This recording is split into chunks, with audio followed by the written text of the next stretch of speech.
Foi, Na né? aula a gente discutiu sobre racismo e outras coisas, Isso. A gente estava falando sobre a preconceito. questão. Ótimo, Matheus. Tem um capítulo do livro de vocês que é uma obrigatoriedade, agora segundo a BNCC, né? Falar da questão do negro, do índio e da mulher. Né? E o livro daí, respeitando a BNCC, traz um capítulo falando sobre o movimento negro, movimento feminista, feminino e movimento indigenista durante a República e durante a Era Vargas, que é o período que a gente estudou. E a gente estava falando sobre a questão do negro, comparando com o presente, né? A gente estava falando bastante sobre a questão em função do assassinato de George lá nos Estados Unidos e das manifestações. Acho que foi bem boa aquela conversa na aula passada, eu gostei da aula. E a gente terminou falando sobre o presidente, agora me lembrei, o presidente da Fundação Palmares. Lembra que nós terminamos falando sobre isso? E que ele fez um comentário sobre essa escória do movimento negro, como se fosse uma coisa ruim, assim, e de vagabundos. Não sei se vocês acompanharam o Jornal Nacional de ontem. Alguém viu?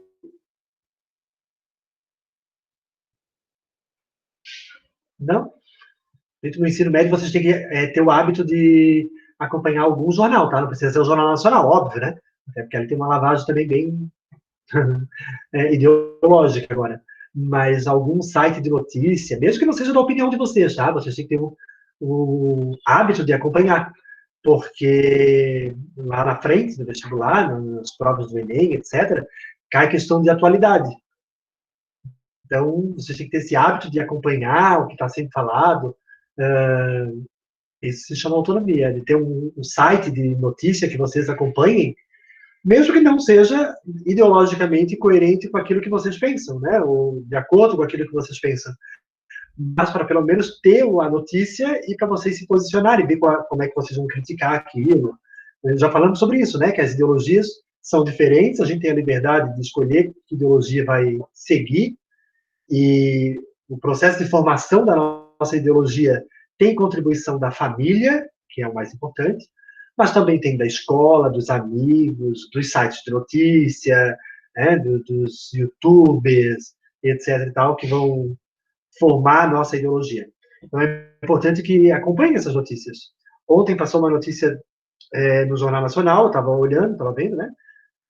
Que falava sobre o movimento negro processando esse presidente da Fundação Palmares por desvio de função, né? Porque a função era preservar o movimento negro e ele está criticando o movimento negro, e um pedido, se eu não me engano, da Procuradoria-Geral da República para que ele fosse demitido, tá? Para que ele fosse tirado do cargo. Não sei que fim vai ter esse episódio dessa novela, mas, de certa forma, de certo modo, é incoerente, né? Tudo bem que ele tenha essa ideologia, ainda que é uma ideologia questionável do ponto de vista, porque fala que a escravidão foi benéfica, né? Não sei nem como defender isso. Qual é o argumento que ele usa. Mas ele ocupar esse cargo, não sei que fim vai ter essa novela, vamos ver. Mas a gente estava falando sobre o movimento negro na aula passada, né, das organizações do movimento negro na luta pela abolição da escravidão, mas depois da abolição da escravidão. E agora? E agora o que se faz? Bem na época que os imigrantes estavam chegando, né, os imigrantes europeus, e daí os donos de indústrias que estavam se formando, na era Vargas, por exemplo, preferiam contratar um imigrante branco do que um negro, com que o povo brasileiro tinha uma relação ainda escravocrata, né, com relação ao movimento negro, ou com relação aos afrodescendentes de modo geral, não só o movimento negro. Mas eles foram se organizando, lutando pelos seus direitos, né? E ainda que hoje a gente ainda tem o preconceito, que daí foi o que vocês falaram na aula passada, né? Amigos que passam por preconceito, inclusive o racial, hoje é crime. Tá? Hoje já está na Constituição como um crime racial. Né? E não é inafiançável. Não dá de pagar para sair da cadeia. É preso.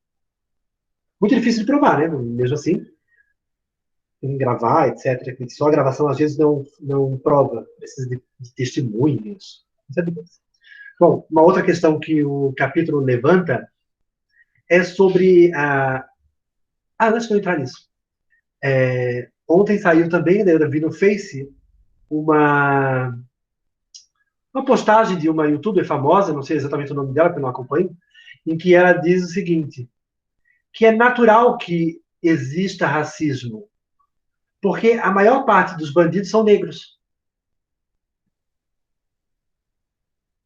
Viu isso, Camila? Eu não sei o nome da pessoa. Eu acho que eu sei o nome dela. A Luísa Nunes. Luísa Isso. Nunes Brasil, é isso. Eu vi também. Daí, como é que vocês interpretaram isso? Quem viu? Como é que pensou na hora? Como Eu vi refletiu? pelo. Eu sigo um fotógrafo que tira foto assim de escolinha e tal. E aí ele postou um vídeo que ela tava falando. E ele falando como é que vocês seguem uma pessoa dessa daí. Ela tem 50 mil seguidores. E depois desse vídeo ela ganhou mais 5 mil. Aí eu tava falando com ele, né? Cara, como isso? Tipo, falou uma coisa dessa e ainda ganhou seguidor. Aí ele revoltado, né? Porque ele é negro e aí ele tava falando comigo. Cara, uma mulher dessa, como é que ela vai fazer um negócio desse e ainda ganhar seguidor? É por isso que Sim. ele tava falando, né? Por isso que o Brasil é assim. Ele fala. Eu não entendi o porquê daquele vídeo. Ela falou assim, ver uma pessoa negra no escuro na praça é normal tu achar, né, que ela é ladrão, acho que ela falou isso. Sim, porque os negros, a maior parte dos negros são. Não, a maior parte dos presos são negros, né? Ela diz. Acho que a gente tem que pensar duas coisas, assim. Ó. Primeiro, o fato dela ganhar mais seguidores, né? A palavra. O fato dela ganhar mais seguidores quer dizer que as pessoas, de certo modo, pensam igual a ela. Então a gente tem aí um racismo velado, né? Um racismo que está escondido e pessoas que pensam dessa forma, mas que não colocam para fora e acabam seguindo, às vezes acabam seguindo a pessoa por isso, porque a pessoa é porta-voz daquilo que eu penso. Ou também, às vezes, porque por causa da faminha no sentido ruim que ela ficou, né? Tipo, ela ficou com uma faminha bem ruim. Também pode ser gente seguindo ela pra saber se ela vai falar mais alguma coisa assim, sabe? Mas não pode ser contra. Nem todos que entraram, com certeza, entraram porque pensam nisso, outros entraram para criticar ela, malhar ela, né? Outros entraram para ver qual é o próximo passo que ela vai dar, qual é a próxima afirmação que ela vai dar. Isso é uma coisa que a gente pode pensar, né? O racismo, como ele está, de certa forma, silenciado, talvez, por uma parcela da população que pensa dessa forma, mas que acaba não falando e vê nessas pessoas uma porta-voz daquilo que pensa. Então, acaba seguindo e apoiando uma parcela da população, talvez faça por conta disso. Uma outra coisa que a gente pode refletir, uma coisa que a gente pode pensar, e daí, né, enquanto grupo, é que o que ela fala, de certo modo, é uma fala preconceituosa, mas é um dado estatístico. Né? Um dado estatístico de que a maior parte dos presos no Brasil são afrodescendentes. Agora, afirmar que todo afrodescendente é bandido, eu tenho medo de cruzar com ele numa praça, porque a maior parte é negro, é uma falta de conhecimento histórico. Né? Vamos pensar, por que a maior parte das pessoas que estão presas, e isso é dado estatístico, por que a maior parte das pessoas negras, não, a maior parte das pessoas presas são afrodescendentes?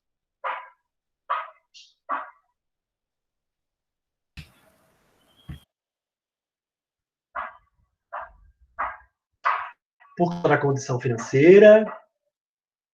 Por causa que a maioria dos negros são marginalizados, eles vivem em situações de favela, comunidade. Por causa da condição social, isso aí, essa questão da marginalização do negro é uma questão social, uma questão cultural. Então, assim, ainda é muito difícil. Quer falar, Vitor? Não, é que o próprio preconceito, até porque vai procurar emprego e aí muitos menosprezam, sabe? E Sim. consequentemente acabam não tendo oportunidade no emprego que seria melhor e tendo que optar por um outro lado, né, de ganhar dinheiro e aí acaba levando por um Só outro que lado.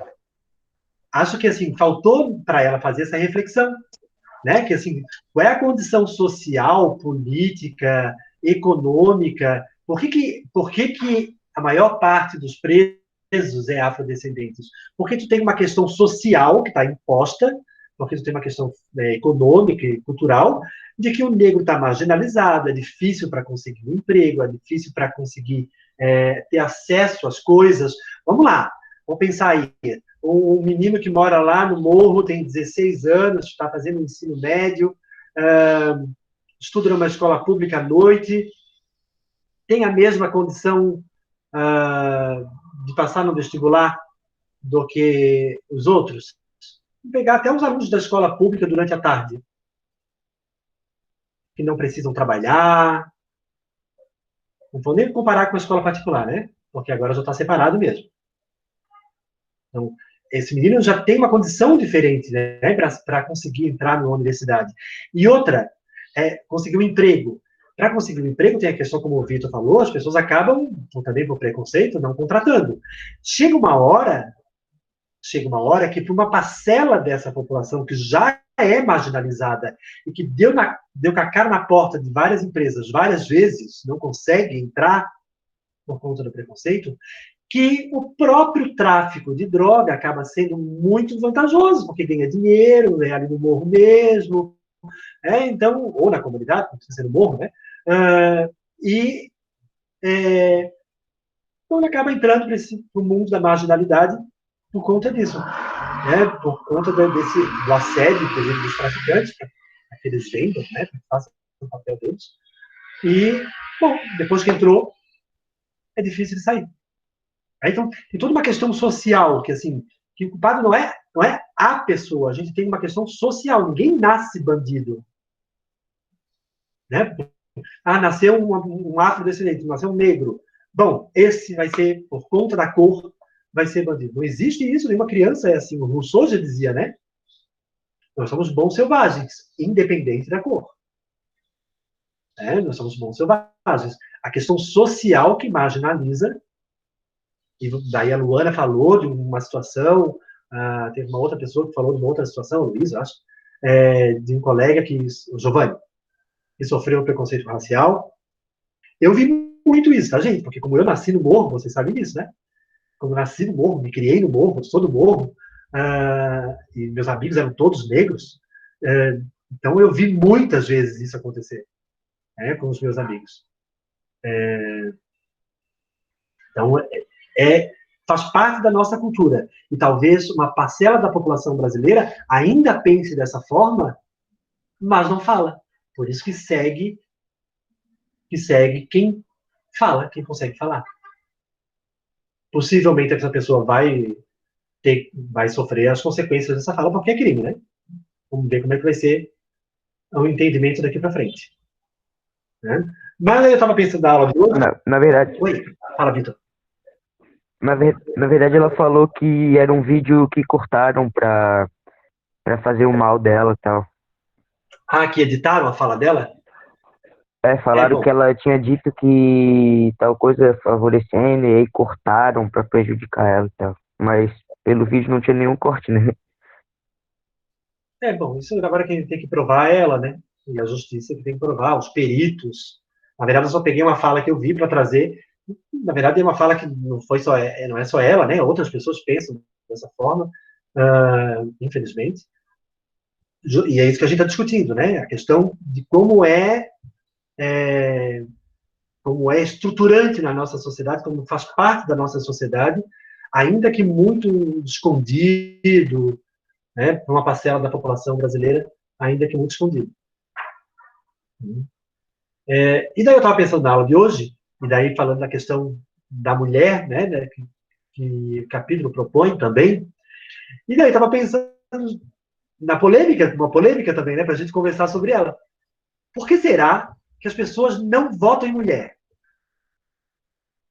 Você já viu a quantidade de mulheres que tem na política, na Câmara, no Senado?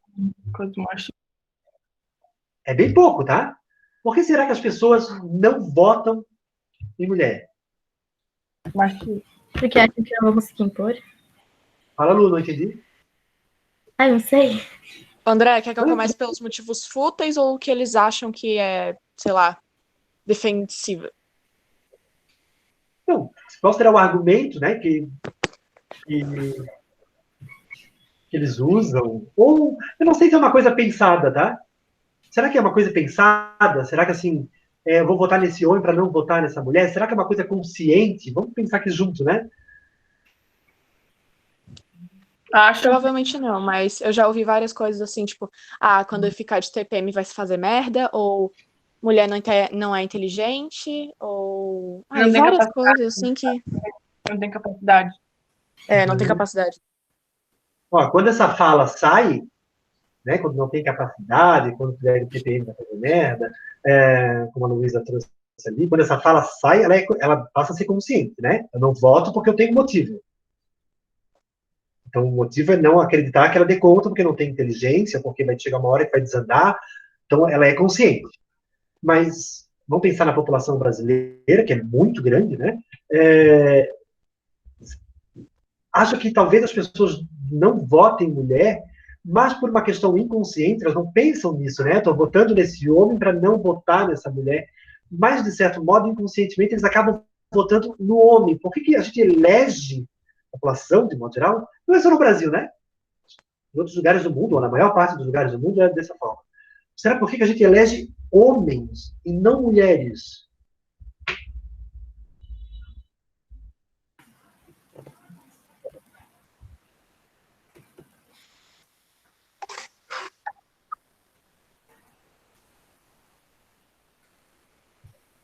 Porque sempre que vai demonstrar, tipo, um cargo de importância, coloca um homem?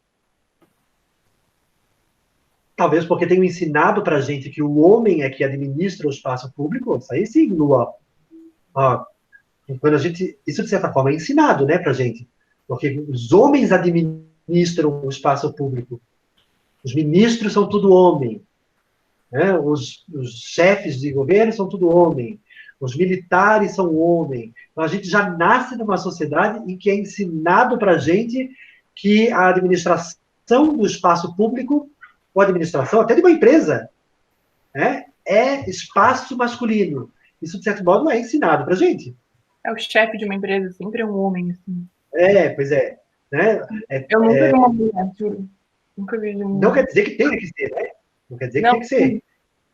Mas que, quando assim, a nossa sociedade está acostumada com isso. A gente vê isso o tempo todo. Então, inconscientemente, talvez, a psicanálise ajudasse a gente a entender isso, a gente entende que cabe ao homem administrar o espaço público. Não foi uma coisa que a gente pensou, elaborou, foi uma coisa que a gente botou para dentro, para o inconsciente, e não trabalha isso.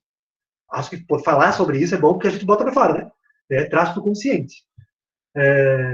Talvez isso, a Luísa talvez tenha uma razão na fala dela ali. Ó.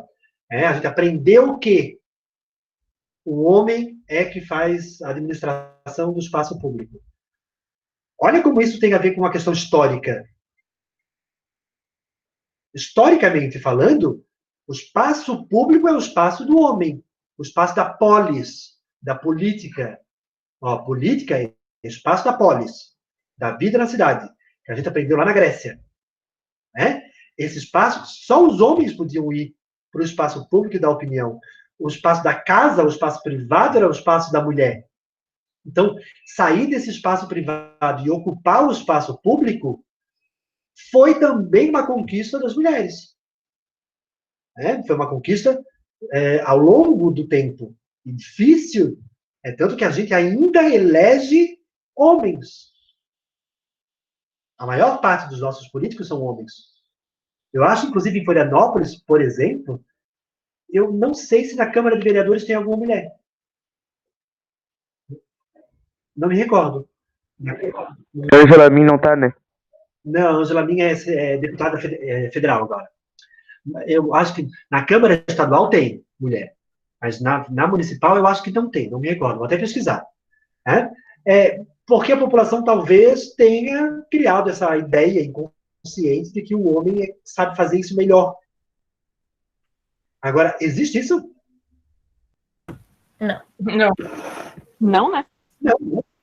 Nem o argumento da inteligência, nem o argumento do fazer melhor é um argumento válido. É um argumento preconceituoso, construído historicamente.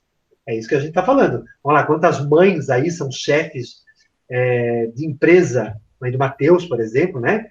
Eu sei que é a mãe da Yasmin, que tem administra uma imobiliária, se não me engano, né? Ela tem a loja e Tem a loja? formação. Aham. Ó, tem algumas mães que gerenciam empresas aí. Então, não é uma questão de capacidade, né? Historicamente, a gente construiu isso, o Ocidente construiu isso, né? Não é no Brasil. Isso é no Ocidente, de modo geral. Né? Quantos presidentes de países a gente tem? Pouquíssimos, se é que tem. Né? A Alemanha tem, né? Que é poderosa. Mas os outros países, todos são homens. Agora, até na Inglaterra, era uma primeira-ministra mulher, agora é um homem. São poucas as mulheres que ocupam um cargo de ponta na política ocidental. Não só de ponta, mas também no Congresso, né? Senado, Câmara, mesmo no nível municipal e estadual. Então, essa conquista das mulheres foi uma conquista que foi feita ao longo do tempo.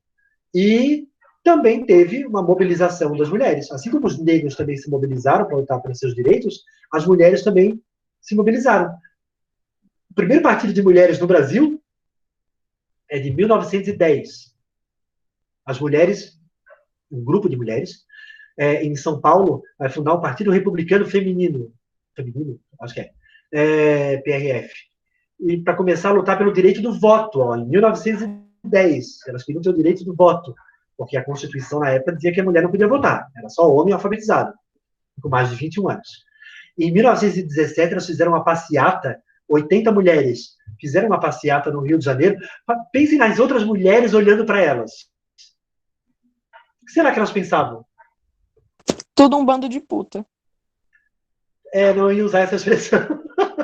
Eu não ia usar essa expressão, porque ela não pode ser usada por mim, mas possivelmente elas eram julgadas dessa forma, Luísa, como mulheres que se recusavam a assumir o papel feminino, né? Podiam ser julgadas como homossexuais, inclusive, porque se recusavam a assumir o papel que era reservado para elas. Imagina 80 mulheres indo para a rua, é muito pouco, né, gente? No Rio de Janeiro, uma bandeira lutando pelo voto feminino. As mulheres estão loucas. As próprias mulheres, na época, julgavam elas, né? As mulheres mais tradicionais. É como se a gente pegar hoje, por exemplo, as mulheres na Palestina. 80 mulheres na Palestina vão para a rua para lutar contra a burca. As outras mulheres vão olhar para elas e vão... São loucas? Mas essas mulheres, essas 80 mulheres, deram um pontapé inicial, indo para a rua, lutando pelo voto feminino, que vai ser conquistado em 1934, naquela Constituição que o Vargas faz. O voto, a mulher passa a ter direito ao voto, ou seja, olha como é recente, não tem nem 100 anos, que a mulher é cidadã no Brasil. A mulher não era considerada cidadã. Se ela não tem direito ao voto, ela não pode dar opinião sobre o espaço público. Então, esse movimento de 1910, o partido, a passeata de 17, esses movimentos sociais em que as mulheres foram lutando por direitos, vão levar à construção do entendimento que a gente tem hoje, ou de que uma parcela da população tem hoje, de igualdade de direito, igualdade de acesso, igualdade de poder, que é o que a nossa sociedade, uma parcela da nossa sociedade luta hoje em dia. Porque que hoje é possível que a mãe da Yasmin comande uma empresa, que a mãe do Matheus comande uma empresa, a mãe da Luara, se não me engano, é gerente também, não sei,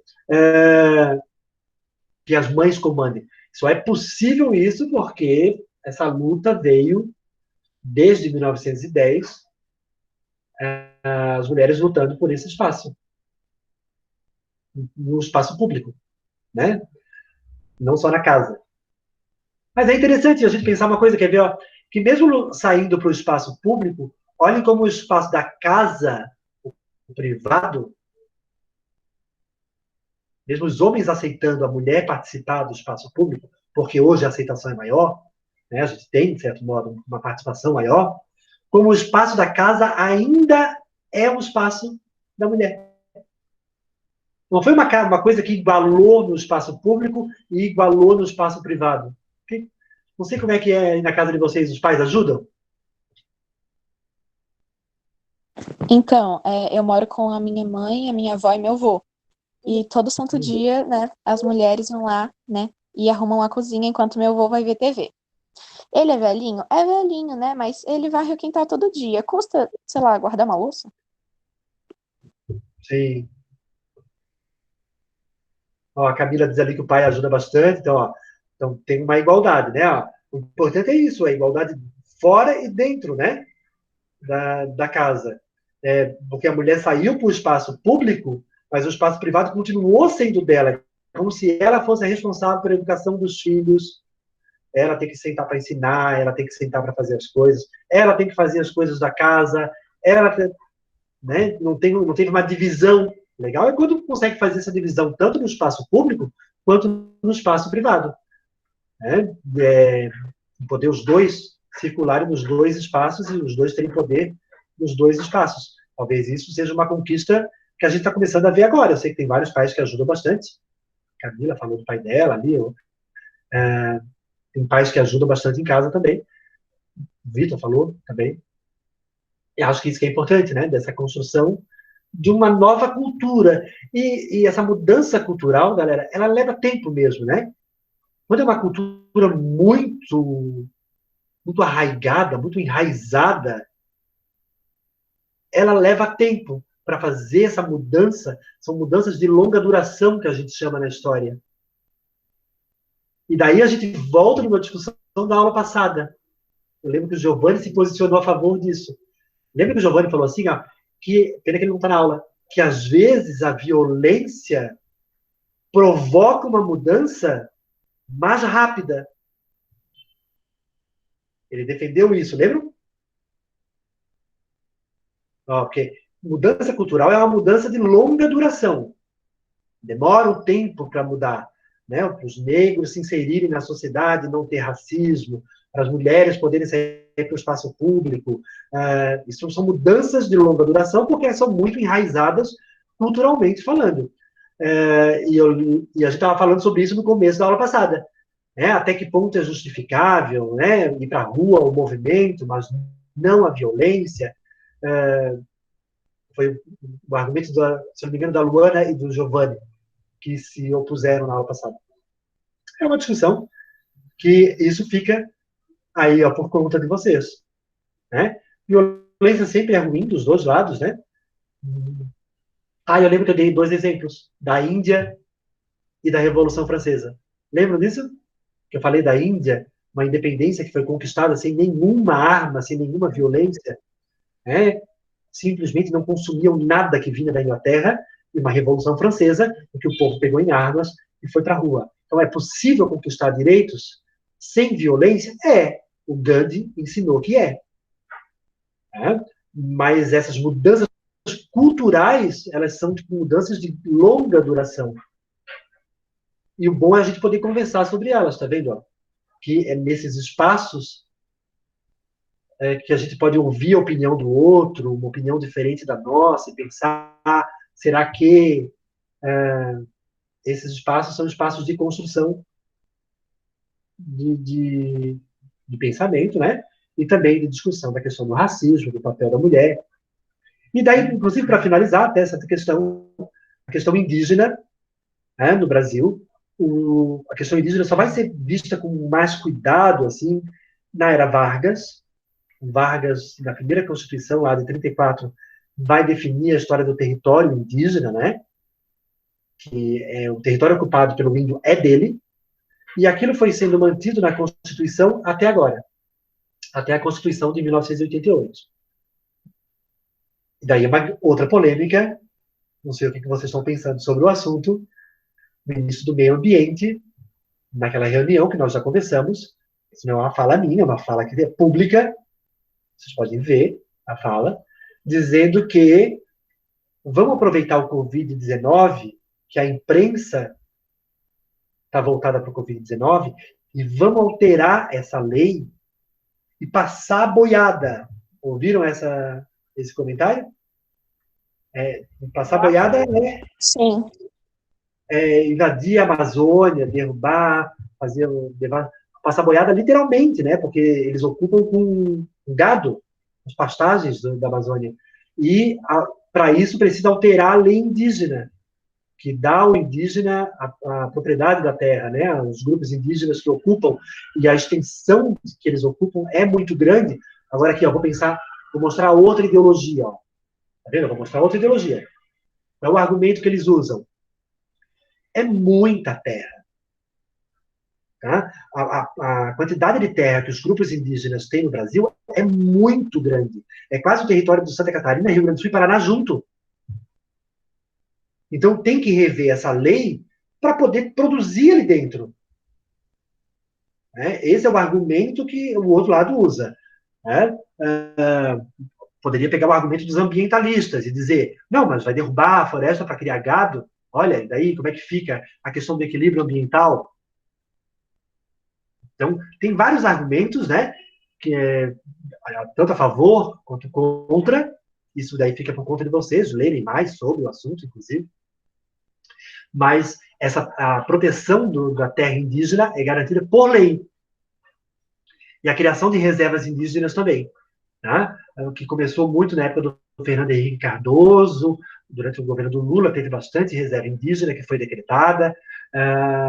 Até o momento a gente não teve nenhuma do governo Bolsonaro. A aprovação de reserva indígena, né? Mas tem essa fala do ministro do Meio Ambiente que é meio polêmica. Acho que dei uma estudada para vocês se posicionarem com relação a isso. Certo? Bom, 2 temas polêmicos. Acho que é legal vocês conversarem em casa com as famílias. Leiam o capítulo, vejam quais são as opiniões dos pais de vocês, vejam sites de notícia, acompanhem as informações, mas leiam também o livro, porque o livro traz uma discussão levando em consideração o ponto de vista histórico, tá? Historicamente, como é que foi construído foram construídas essas conquistas, e daí está embasado historicamente, né, na teoria. Certo? Conversa em casa, acho que são 3 temas polêmicos mesmo, bons de conversar e de ter opiniões diferentes. Pergunte para os pais o que vocês acham sobre reserva indígena, movimento feminista, movimento negro. Acho que é um bom tema para conversar. Certo? Galera, valeu então. Um bom final de semana para vocês, bom fim de semana para vocês. Aproveitem, descansem e botem as tarefas em dia. Ok? Tchau, tchau. Até a próxima aula. Falou.